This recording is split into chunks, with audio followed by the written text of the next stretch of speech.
It was fantastic to hear as we walked in and got mic'd up that all of you were obligated to be here. Nothing better than an audience that has to listen to you.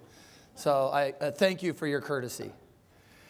When I was kind of thinking about what to prepare for you guys and what to share with you, I kind of decided and kind of wanted to settle in on, for me, when basically I was at your age and what your point is and where you are, the things that I did and the steps that I took to empower me to grow a successful company. And you'll see, surprisingly, I anticipate that it's not really that tricky or that hard or that weird or that unique, and there's really no secret sauce. It's pretty basic things that any one of you will be able to do. It's really mattered yourself. So I want to walk through those things. This is one of my favorite quotes. He's a serial entrepreneur. Somebody stop him before he makes a killing again. So my first slide, this is my dad. I was raised by a serial entrepreneur. My dad never had a job. My entire life, he was never employed. He never went to work. He owned all his companies, which is part of empowered me to start my own company. But this is a list. This is his all-star list. The first thing I remember when I was young is he had a residential landscaping company. And then right there, that grew into my favorite thing that he's ever done, which you can see right there. It says selling BS. Okay, this is literal. He went and bought steer manure and put it in bags and sold crap. Like literally, that was one of his businesses. So he actually sold BS. And then that evolved into a commercial landscaping company, and he was awarded a large government contract, and it didn't go quite well, which resulted in a bankruptcy. Undaunted, he then started the National Roller Hockey Association League, which died off. Undaunted, he then went to Park West Ski Resort and started a shuttle service for them. The shuttle service evolved into a car care and tire service that eventually went bankrupt. Had a U-Haul dealership.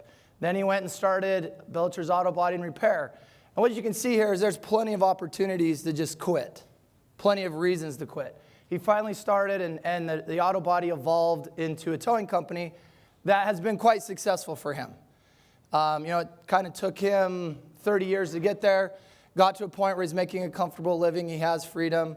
He has a good company. And that was about the time that I left. I drove tow truck professionally, one of my greatest prides. Just absolutely recommend it to anybody. Lesson learned, never quit. And this is be kind of something we go back to. Everyone's heard this. This isn't new. It's probably hardly worth writing down. But as we walk through this, hopefully you'll understand that it has a little bit more meaning than just never quit. So I get home from my mission. I went to school at West Jordan. I'm a Jaguar. One of my missions in Peru. Came home, did the smartest thing I've ever done, which was marry my wonderful wife. We now have 4 beautiful children. Then my wife and I, one of the goals we had, neither her family or my family were college graduates. So we made the goal, we're first-generation college graduates in our families. So we went to Utah State. She got a degree. I got a master's degree, MBA. And then we went on to a school that I was pretty excited to get accepted into, which is Thunderbird. It's an international management school, phenomenal school. And I got a master's of international management there. So one of the interesting things that happened, and Thunderbird does a wonderful job of this, and I recommend it to all of you. They really encourage us, and hopefully your program and your leaders are doing that, to go out and engage with companies, to go find opportunities, to develop relationships with potential employers. Don't sit quietly in your room. Actively find opportunities. And they did such a great job pushing us in that and bringing people in, encouraging you. There's wonderful conventions you can go to where there's hiring programs. You want to meet those recruiters. They did a great job of encouraging us to engage in that, and I recommend it to all of you. Through that process, I was able to get a fantastic job offer right out of school, which is everyone's hope. My wife and I sit down and realize the problem is we've been married 5 years, wanted to start a family, did not want to do anything internationally, actually wanted to come back to where our family is to start a family. So we passed on employment opportunities. But what we did learn is there's an immeasurable value to education. That is why you were here. Take it seriously. Spend the time to take it seriously. That is so important. You never know in your life when opportunities, if you're employed or an entrepreneur, arise, if you haven't prepared yourself through education, they will pass you by. Spend the time. Do not forget this. Every opportunity to learn, everybody you can learn from, there is an immeasurable value on education. And people that undervalue this, they will peak out very quickly in their careers or their businesses. So I went and got MBA degrees, got master's degrees, got a resume that would put tears in your eyes, spent time refining it, got a job offer, left school, and that's right, with 2 master's degrees, I went back to driving tow truck professionally. The most overeducated tow truck driver in the history of this country. So as I'm driving tow truck, trying to find job opportunities because we want to start our family here, my wife and I attend a Christmas party. And there's a good friend there of mine that I went to high school with, and I've gotten to know the dad real well. And he was somebody I looked up to as a very successful entrepreneur, several businesses, a masonry company, storage units, and a crane company. Well, he recognized me there, and he said, "Hey, you're back from the fancy school. How was the fancy school? Did you get the fancy job?" I said, "Hey, Jamie, I came back from the fancy school for one reason. I came back to buy your crane company." He laughed at me and he goes, "Well, aren't you adorable?" I said, "No, that's why I came back. And I'm going to meet you in your office on Monday so you can sell it to me." And he laughed and he goes, "Look, come over Monday, you can have lunch. You're just adorable." So I go over to his office on Monday, and I have no plan. I have no strategy here. I'm amusing myself more than anything and really interested in the free lunch. So I get to his office for the lunch. He pulls out a yellow legal pad, which I still have to this day, and he writes out the equipment. These are the things that I have. None of the words meant anything to me. I didn't know anything about cranes, the names, the brands, the sizes. And he writes values next to him. He rips it off, and he says, "Here, I'll sell you my crane company if you can come up with $3 million. I took it, and what did I say to him? What any one of you should say. "Oh, yeah, no problem, absolutely." Well, $3 million might as well have been $1 billion. I had $40,000 in student loan debt, no job, and drove tow truck professionally. So $3 million, no problem. So the very next thing I did is what any one of you would do. In fact, for 10 points, can anybody throw their hand up there and give me a thought of what would you do? Here's a page. He's willing to sell you a company. You're undaunted. What's the first thing you do when you have a concept or an idea for a company? Ask for money. Before you ask for the money, there's one step before that. But yeah, ask for the money is the second step. Oh, that's right. Epic business plan. No problem whatsoever, right? You've got to make your epic business plan. So I sit down and I willed all the master's degrees worth of training and case studies and build the epic business plan. And I'm way proud of my business plan, and I think this business plan is a surefire. Sure, the section on resources and cash and assets that I had, little light. But, the future outlook, the breakdown of the financials, fantastic. It was a couple inches thick for a company that probably merited a 2-page business plan. And I thought, well, surely with this epic business plan, the next thing you do, ask for money, right? I'd learned in school many times, you just go to the bank with your epic business plan and surely you'll have some opportunity. Surely they'll lend you money, right? Anybody want to take a venture at how this went? That's right.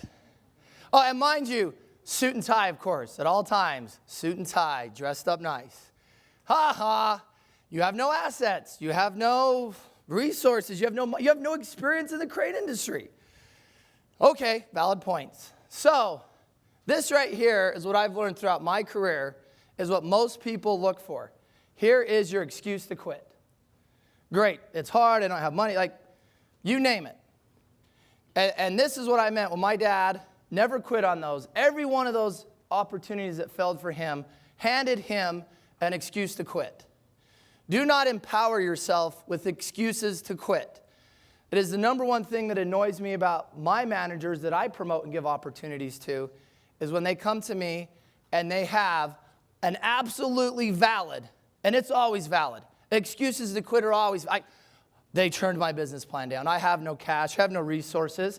It's a totally valid reason to quit, right? However, from the example of my dad, I decided I don't quit. So I went to him, so I had to figure out some angles, some ideas, right? First pitch, didn't hit it. So I then decided to approach my dad and uncle, and I said, hey, you guys have a tow company. It does fairly good business.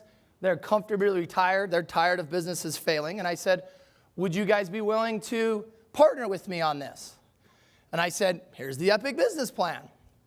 After several meetings and working with them, and it was interesting, they said to me, the only reason that we're willing to stand by you and sign our name with you is because when you professionally tow truck drive for us, you took it very seriously. You tried very hard. In fact, you were one of our better tow truck drivers. You took pride in your tow truck driving, and you knew you weren't always going to do it, and you could have just made it simple for yourself and taken it the short way out, but you had dedication and work in the way that you treated that. We believe you'll treat this same thing that way. We're willing. We have no cash whatsoever to offer you, but we're willing. We'll co-sign with you if that helps. So I think, fantastic. They own a company. It does about $1.4 million a year in annual revenues. We need to get a loan for $3 million. I'm thinking, perfect, problem solved. So head back to the banks. Great news. Epic Business Plan now has Epic Business Partner in it. So I tell them, they do $1.4 million. We're trying to get a loan for $3 million. How do you think that went? Same result. You mean you think with $1.4 million you can go lend $3 million? You can't afford it. Same result. So once again, wonderful opportunity, terrific excuse to quit. So in my effort to continue turning rocks over, I remembered that I really liked the kid that had given me a loan on my car, my Nissan Sentra, for $3,500. Was a really nice kid. I thought, he was my age. I thought, hey, I'll go ask the Jordan Credit Union if they want to lend me $3 million, which sounds totally ridiculous, but why not? So I go sit down with him and I say, Jim, here's my epic business plan. Here's my dad and uncle. They'll join in. Do you think the credit union are willing to do this? They have 3 branches. They've never done an equipment loan to this scale or size. The best thing is, though, that neither I nor Jim at the credit union knew better. So we just proceeded forward with it. So he and I went to lunch a couple of times, and he said, you know what, I think I can put together an SBI product that I might be able to sell to my board. And I said, well, what is that? And he says, well, they do this deal. It's 50% carried by the bank, 40% by the SBA, and then you come up with 10%. I think I can make that work. And I said, well, that's fantastic. Let's see if we can go sell that. So he goes to his board, and he tells them, look, we have minimal liability. You know, I helped him prepare the presentation to the board. They have 3 branches. It's a big deal for them. And they went through it, and they said, yeah, I think we can eliminate our exposure enough here because we get 100% of the benefit of the note, but we're only carrying 50% of the liability. The SBA carries the other 40, and the owners have to come in with 10. This seems fairly reasonable for us. We're protected. If this kid who doesn't know what he's doing just falls on his face, surely we can sell the equipment for half of its value and get made whole by the government. And they get to collect all the initiation fees, and if it does work, they get to make all the money off the full $3 million. So it's a good deal for them. The only reason that their board went for it is because Jim, who didn't know any better, actually took the time with me to present a case to present to them. The other banks, they couldn't be bothered. So it was a unique place to look for an opportunity to do something like this. Nobody thinks, I'm going to go to my little credit union that has 3 branches because they'll lend me on this business opportunity. And that's what I'm talking about, excuses to quit, right? You just have to keep looking and keep finding and keep searching and keep asking. That is probably the number one thing that people fall on their faces when they reach their excuse to quit. To succeed, they quit asking. Ask everybody, ask anybody, ask every corner. You never know what's going to be under one of the rocks and how that will progress you forward. So, small loan application. Fill it out, turn it in. Bank says, great, we'll do it. Took about 4 months. Well, in the process, they said you got to have your 10% down, which, once again, might as well have been $1 billion. We had no cash. We could maybe come up with 10 grand, but now we needed to come up with 300,000. Jim comes back to me and says, look, do you have the 300,000? I said, no, Jim, I don't. What can we do? And he said, I don't know. Let's get the manual out and see what the SBA says. So we start reading through the lines. What are the alternative things that they'll accept besides cash as a down payment? They'll accept stocks. They'll accept bonds. They'll accept all kinds of intriguing things. One of them was real estate, but it can't be your personal home. That's their rule. Has to be non-residential. Doesn't have to be commercial, just can't be residential. So I said, well, my dad parks his tow trucks in a barn in Park City. You know, it's not really residential, I guess. He goes, well, let's submit it and see what happens. Okay, let's submit it and see what happens. So we submit it. They come back and they go, sure, works for us. All we need to know is that the value will only accept 75% of the value of the real estate as the down payment. So the real estate meant that it had to appraise, if I remember right, it was like it had to appraise for $440,000. So the appraiser shows up and we're thinking, okay, we'll see how this goes. He appraises it, comes back with the appraisal at $448,000. By the skin of our teeth, we slide in. Great, awesome.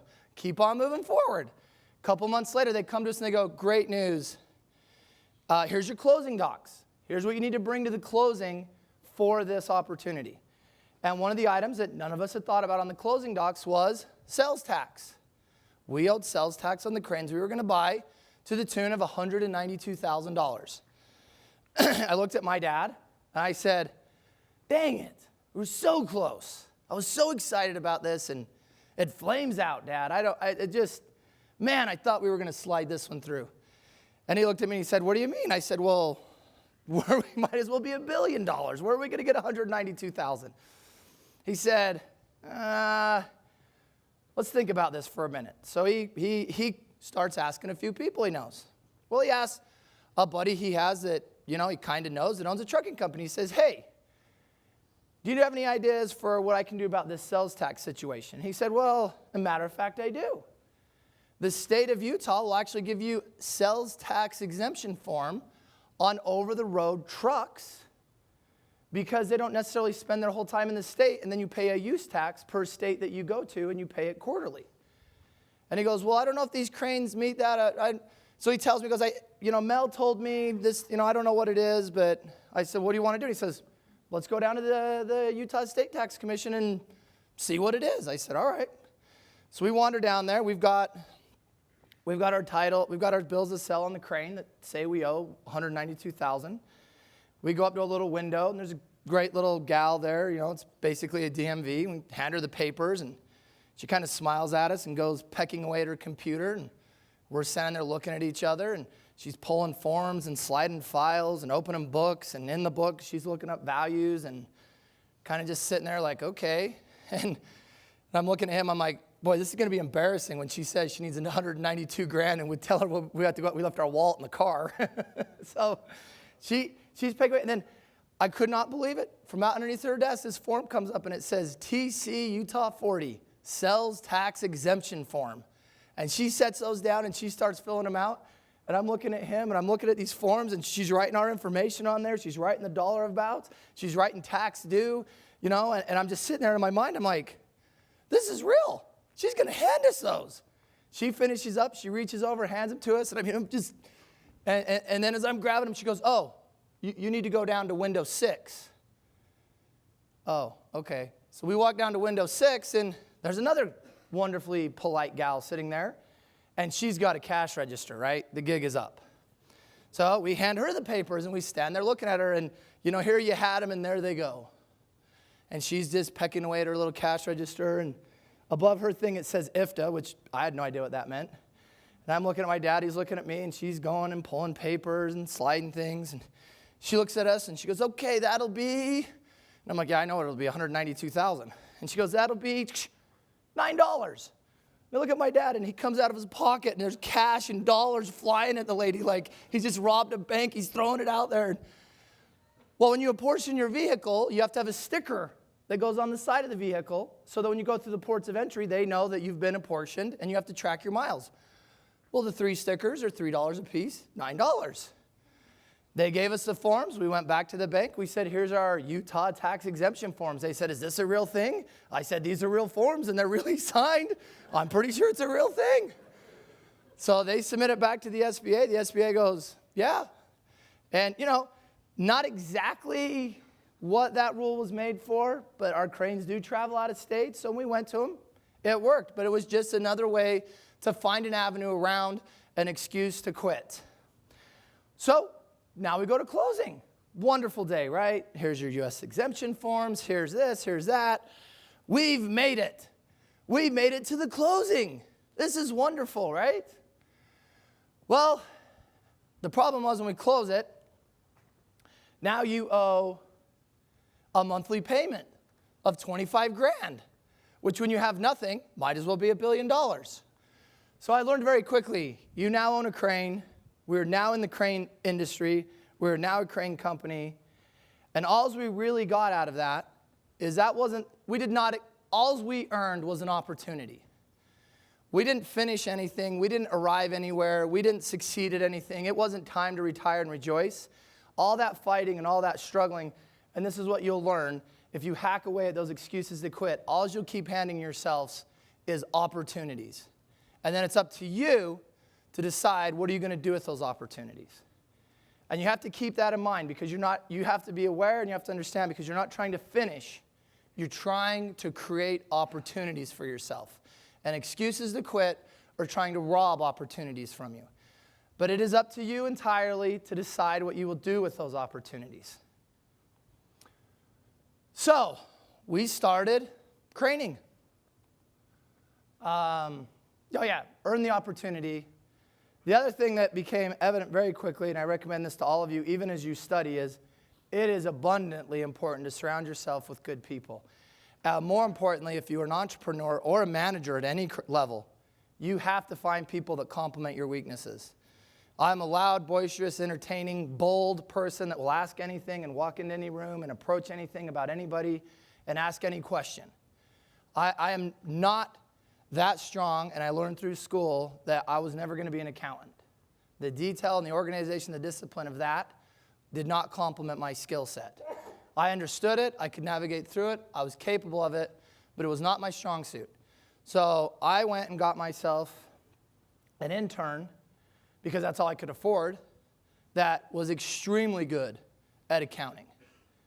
And as my company grew, having somebody to complement my weaknesses and care for the things I wasn't strong was invaluable. In fact, most entrepreneurial companies start with a salesman and a sales personality because you can go and push something and create inflow of cash. And then you got to decide what to do with that. But anybody, if you're a manager, if you're going to start your own business, figure out what you're good at, focus on what you're good at. Don't try to figure out or learn how to do what you're not good at. And then find people that complement what you're not good at, which surprisingly aren't always your friends. In fact, you generally have a lot in common with the people you hang out with. That's why you hang out with them. It can be tricky to find that complement to your personality that you may need. And the gal, her name's Marie, that does the accounting for us still today. We don't hang out socially, nor would we enjoy hanging out socially. But her and I have been tremendously successful because I complement where she's weak and she complements where I'm weak. So that's another thing I want to make sure you guys take away from this. Understand what you do well, spend your time and your focus doing what you do well, and find other people that can complement what you're not great at, that you can complement what they're not great at, which isn't always your brother, your cousin, or your best friend. It's a skill set you're looking for and a personality. So this is my favorite part of the entire presentation. Really cool crane pictures. So this is a project at the Chevron oil refinery. That weighs 250,000 pounds. This tower right here is where the crude oil enters to begin its process in becoming gasoline. This is one of our bigger cranes. It's in a 600-ton configuration. We designed and engineered the pad that it's on. We have 6 inches of clearance on either side of the crane, and we're setting that down in the middle of the unit. And we had to do it during a 24-hour-a-day work order that was a 3-week process. This is a really cool picture of our BYU logoed crane. Shh, nobody tell them. It's like a bumper sticker. And this is the new ride at Lagoon. So it's really cool. We got to go work on that. Our operator team and our sales team, they got to go one of the first ones that got to go on a ride on it. Tremendous amount of pride to be a part of this. Every time we go by it, we give the kids a little rib and say, yeah, We had the opportunity to be part of that, of building that. Utah State, putting up a new football field. This is going to be the new press box. I graduated from Utah State. It was an absolute pleasure for me to go back there and donate this crane work to build the new football thing. Just totally rewarding. Great project. We've made some really cool videos with the Jazz Bear. Gotten to know him because he came to us and said, would you guys be afraid to drop cars? And when your dad owns a towing company and you own a crane company, you're like the perfect guy. Like we have endless junk cars and we have things to drop them off of. So we started dropping cars and making videos and really forged a friendship with him. And that's been really neat and really cool. Once again, another example of just ask and you can kind of burrow your way into opportunities. This is our Utah crane. There's no booing or cheering either way. That's interesting. It's just straight UVU. That's you guys. That's your only pledge. This was actually up in Deer Valley, Utah. We're adding to one of the ski lifts. This is a new business venture that we developed out of our existing business effort. These right here are self-propelled trailers. This unit actually drives this trailer. They're all-wheel steer, all-wheel control, and each row of tires is good for 50 tons. So that trailer, you can put 1 million pounds on it and just drive. And that was a new piece of technology that we brought into the market, and it's been a very successful business endeavor for us. This is one of my, I really enjoyed this project. This is the downtown Sky Bridge between City Creek over Main Street. One of the interesting things that happened on this is we got called to a meeting before they were going to build this, before they were going to hang this bridge, which was a really big deal, over the road, over tracks. You know, it was kind of one of the very visible steps in the City Creek process. We got called down to this meeting by the general contractor, and they go, hey, we reached out to National Geographic, and we asked them to come here and see if they want to do a film series on this. You know, do a little special. And they said, you know, that sounds pretty cool. We're going to send out our TV show called World's Toughest Fixes. Don't know if you've ever heard of it or not. So I find myself in a meeting, and there's probably 12 contractors there, and they're explaining to us, National Geographic is going to come, and they might come over to your office for a minute. They might talk to you for a minute. They're here to do a special on our project and setting of this bridge. And I'm sitting there listening to this, and I'd seen the show and was quite a fan of it, and they're doing this conference call, and nobody's really saying anything. And as I'm sitting there, I realize the producer on the other end, they want entertainment. They want something worth filming. And no one in the room's quite sure what to do with this, right? Like, okay, you know, is this going to be a hazard? What are we going to do? So in the middle of the group, I stand up and I said, just so you know, Laura, I'm a huge fan of your show. In fact, I love your show. I have every episode, seen them all, which I haven't or hadn't.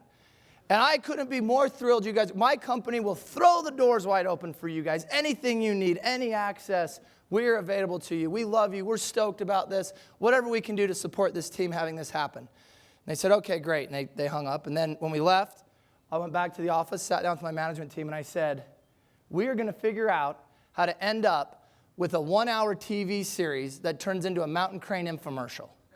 We're going to lay the plan to accomplish this. And they chuckled and said, I like this.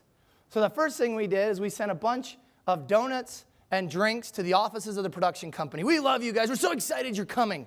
When are you coming? All I wanted to know is when they landed, because I wanted to be the first face that they ran into when they got off of their airplane. So you guys are so great, thanks. We land, blah, blah, blah day. Well, when they got off the plane, there was 4 of them. Guess who was standing there? The mountain crane team. Here, we bought you jackets. Really warm, nice mountain crane jackets, hugs. We love you guys. Thank you for coming. Can we get you a ride to your hotel? Can we take you to dinner? Mind you, they're here to do this whole deal, right? And they said, oh, yeah, we got some time tonight. Let's hang out. We'd love to hang out with you guys. We got you a couple goodies. And, our next meeting's tomorrow at 9 with this group we're working with. Great. Yeah, we'll be there. We love you guys.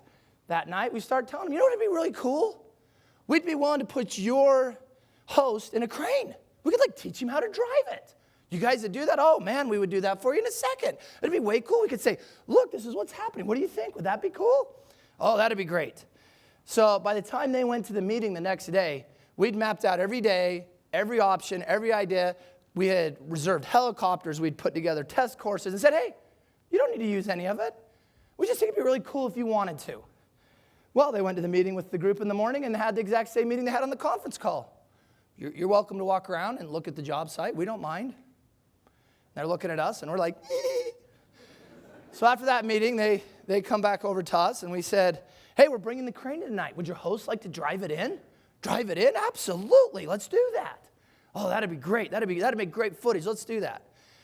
And as it progressed, we just kept turning around. And at really pennies, maybe a few hundreds of dollars of investment for us. The other thing I did is the one cameraman who, you always look for the ones that the star gets his attention, he thinks he's special, right? The ones that are making it happen are the producer and the cameraman, right? And nobody talks to them, and nobody hands them anything cool. Well, we handed them all their cool stuff first before the host, because how we get represented is in the control of the cameraman. And at dinner, I grabbed the cameraman, and I said to him, hey, every video, every time I watch this when it airs, that I see a mountain crane M, I'm going to send you $5. I'm giving you the opportunity to make $1 million. If that M is on there this whole episode, think of how much money you could make. Here's a model crane for your kid. Can I get you a dessert? Well, when they came and started filming, we'd be in the yard. I'd say, wait, before you film, let me pull a semi in that has the logo, so that when you're interviewing the guy behind you is the logo. And every time he interviewed anybody, you can see these jackets were made up. He would put them where there was a mountain crane logo, on their gloves, on their hard hat, behind. By the time this thing got done, it was a 1-hour mountain crane infomercial. And I'll never forget, after it aired, all the other companies that were part of this project, because it was a year after the project was completed, they're like, how come they never showed us? And I told my management team, we knew how that was going to go, because we grabbed that opportunity. Hearing that on that speakerphone was an opportunity. What were we going to do with it? Sit by and hope they wandered over to us? No. We wanted to control what that materialized into. It was an absolute treat. It was an absolute pleasure. It was totally entertaining and totally amusing. You can YouTube, Google, Mountain Crane World Toughest Fixes. I think there's some videos of Courtney shooting guns. We took him to shoot guns and blow up cars and all kinds of random things. We captured their attention so much that they could do nothing but stick with us. This is a big project up in Boise. Refinery works, one of our favorite things we do. This is one of our 900-ton cranes, setting a big column that's part of the oil production process. More cranes working on the lagoon. We have a heavy haul division. That's a 200,000-pound transformer. We realized, hey, we crane these things off trailers when they show up. Why don't we own the truck and trailer that brings it? Why not? So now we own the truck and trailers that bring it. Bring ourselves to work and get paid to bring it. Wind farms, we do a lot of wind farm work. This is in Iowa. We've really identified our opportunity we identified there. There's a lot of wind direction going on, and there's a tax credit that encourages it. So it goes up and down depending on if the Senate feels like they need to stimulate the economy or not, but it's very erratic. So we identified an opportunity and said, where the real opportunity is with the windmills that are already built and need the maintenance. And every year more of them go up, and every year the people that build them are held beholden to whatever the government decides on their stimulus program. But nobody was focusing on the maintenance because there wasn't enough of them to have a ton of demand. So we actually developed our own wind maintenance company. We're absolutely ahead of the curve on the market, and now people are trying to run into that market, but we have a market leader position because we saw that opportunity coming. This is one of our big wind maintenance cranes. That cat's as tall as me, so that should give you some idea of how big that crane is. Any one of you would stand and not even your head had barely reached the top of the tracks. Cool project downtown Salt Lake to Sorrel Oil Refinery. Aren't crane pictures the best? I should have just got up for an hour and just done crane pictures. They're the best. Built the Cowabunga Bay, that my children's source of the greatest pride of the organization, that they helped build the Cowabunga Bay. Wind maintenance event again. This is at Traverse Mountain, recent project we did. 3-story tilt-up building, which, interestingly enough, usually tilt-ups, which are these concrete panels, are only 1 story. So we got with the guy that makes them and said, what would it take to make them bigger? They said a bigger crane. We said, we'll bring a bigger crane. Let's figure this out. So this is normally a project that would have gone to a small steel erector that went to us and one of our business partners because we figured out something cool. So Mountain Crane Service, from the humble beginnings of $9 in IFTA stickers, we are now the 28th largest crane company in the United States of America, and by far the youngest on the top 100 list by like 50 years. We have 143 cranes from the beginning of our 4. We have 41 semis, 167 semi-trailers. However, currently, we only know where 162 of those are. We are 6 to 8 months into trying to find the other 5. So there is a bounty. You guys are all welcome to it. $58 million in annual sales. We are 5 years consecutive winner, best in state small construction subcontractor. And we're hoping to win it a 6th time this year. So, my favorite thing, the big banks, right? Just love and respect for the guy that's trying to get going and trying to get started. The suit and the tie, right? When you visit with the bank, you got to have the suit and the tie. One of the reasons I defy wearing a suit and a tie is because I've earned the privilege to wear whatever I want. So yes, I'm standing here in jeans. Judge me all you want. I've earned that right. Something that happens usually once a year now that is one of my favorite things. Every one of them, guess where they've shown up? It's in my office. And guess how it goes this time? Please move your banking to us. Do your banking with us, please. No, absolutely not. So, one of the things that I remember being taught in a class, I'm sure similar to the ones you guys have been to, that really resonated with me and probably empowered me and helped me, and is one of the things, preparing the lecture, they asked me to give you things that help me, that you might find helpful, that help me on my journey to make me who I am. In one of those classes, they taught me understanding your assets. You hear the word asset, everybody thinks my house is an asset, my car, my checking account, right? That's it, all done. In fact, in your accounting classes, you learn to write down. If it isn't a numerical cash thing, that's the end of your assets, right? You report it on your balance sheet. Here's my assets. That's where people usually quit thinking, right? And you say, man, I have $40,000 in student debt. I'm negative $40,000 in assets. I certainly can't create and start a company. I can't be somebody with a great idea. I can't be somebody that tries, because that's the only asset I have is negative $40,000, which the world tells you, you have no assets, you're out. Well, what I learned in one of the classes is understanding what all of your assets are and learning how to leverage them. Because ultimately, this is what companies do. I take crane assets, I leverage them into revenue. This school takes education and leverages it into revenue from you guys. Leveraging your assets is how you make money. Well, education, you are here earning that asset. That is your asset. Use it. Get as much of it as you can. Read industry magazines. If you dig an industry, you'll be amazed at the magazines and the information dedicated to that industry. Find them, read them, absorb it, learn it. You'll be amazed what you can learn. What you're learning here is a complement to what else you're going to learn. Another one is your network. Everybody you meet becomes an asset to you because everybody here is hoping to make money. That's why you're here. Your goals are all common and they're all united. The more people you make, somebody like your professor here, listen to his network of corporate opportunities. Developing a relationship with this man could get you to an opportunity. Putting your head down and dodging him, you're never going to get anything. So, government programs. Just another example. Tremendous resources the government rains down on us. Now, it's like trying to endlessly win a tic-tac-toe game because of how complex. It's like in a Rubik's Cube of death. But guess what? When you figure it out, it's an asset to you. And an asset that a lot of people never take advantage of because it is the Rubik's Cube of death, which makes it a perfect excuse to quit.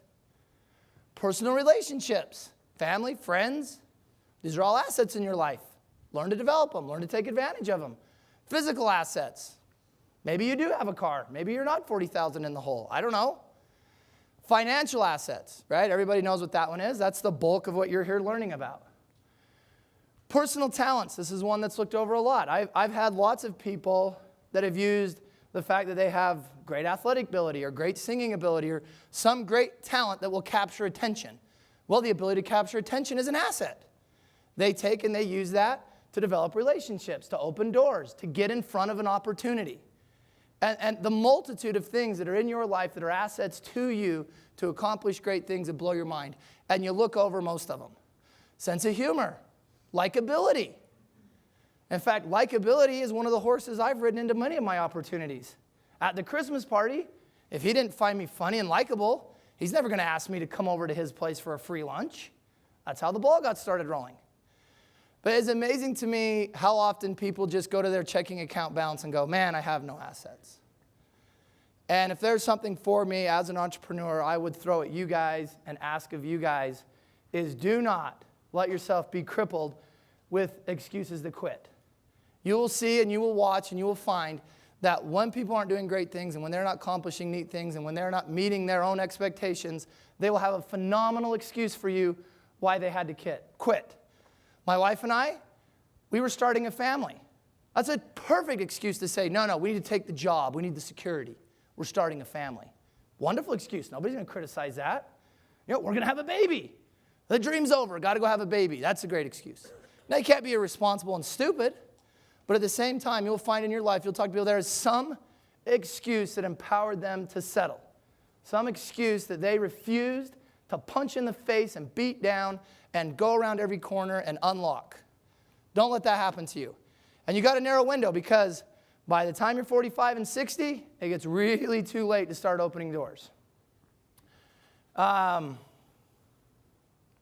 This is my last one. Understanding what all your assets are and learn to leverage them to your advantage. Now, do not at any time try to take advantage of people. That is not what this is about. Everybody that's helped me and supported me, I took it to heart, their trust, their love, their appreciation. They've all made money. They've all been bettered. That's always been a good thing. There's a big difference between Bernie Madoff taking advantage of people to get ahead and leveraging your advantages. Taking advantage of people and being opportunistic on people that don't understand something, that isn't what we're talking about here. But creating opportunities for others, empowering others, seeing their skill sets and leveraging them to all of your benefits is what I'm talking about. So do not take away from this that taking advantage of anybody will accomplish anything, because taking advantage will always burn out and crash and leave everybody angry at you and disappointed in you. Honesty, openness, fairness, clear communication, clear expectations is how you get people to partner with you on things. And you keep it above board and you keep it transparent. And the minute you try to take $1 from anybody that's working with you or partnering with you, it will cost you millions. And I have so many friends and so many other people that are entrepreneurs that have had partners, because you need partners to really accomplish a lot of things. It's a great way to do it. And when they start feeling entitled that I've done more than so-and-so, and the minute they justify in their brain that they're more important or more deserving, and they take that extra $1 and short whoever they're in business with, that will cost them immensely. Every one of those companies end, and nobody ends up a winner. So, anyways, thank you guys for your time. I was sitting in a lecture hall like this, actually listening to Larry Miller about 15 years ago.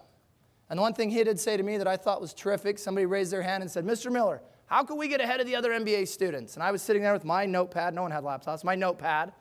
And I thought, man, he's going to get me a gem here. I got to write it down. And the gem he told me that I've taken and used is he said, if you want to separate yourselves from the people you're competing with for opportunities, show up on time.